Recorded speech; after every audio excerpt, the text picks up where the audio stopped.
Alors, petite actu sur Clubic, la capacité de production des batteries lithium-ion doit quadrupler d'ici 2030, selon une étude.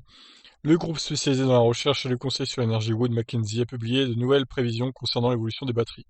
Selon lui, la capacité de production mondiale de cellules de batteries au lithium-ion doit quadrupler d'ici 2030 pour atteindre 1,3 TWh. Cette prédiction s'appuie sur les 119 installations de production de batteries actuellement opérationnelles en construction ou annoncées par plus de 50 fournisseurs. Les prévisions soulignent l'importance de l'Asie dans cette production, celle-ci devant encore être dominée par de grands producteurs régionaux comme LG Chem, KTL ou Bide.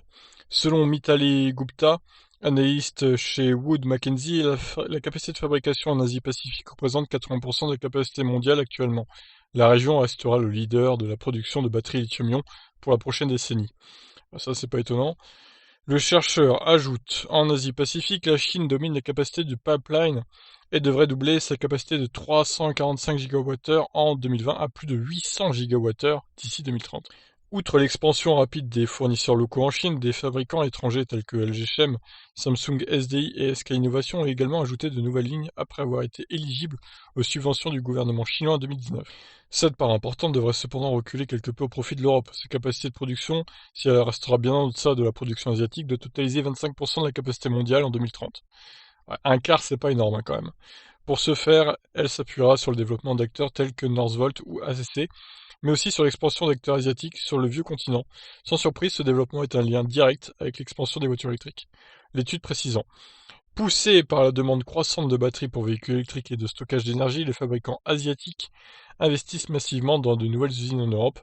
Par exemple, l'usine KTL d'Erfurt, l'usine LGChem de Wrocław et l'usine Goed de Samsung SDI. Les fabricants locaux, dont Northvolt ACC, ont également proposé des plans ambitieux pour se développer en Europe.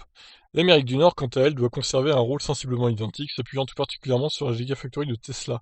Mais comme le souligne la rédaction de Clean Technica, les prévisions ne semblent pas tenir compte de la production de batteries prévue à l'usine de Giga de Texas, du même constructeur pour une raison inconnue. En termes de technologie, les analystes s'attendent à un maintien de la technologie NMC suivie par les compositions lithium fer phosphate LFP.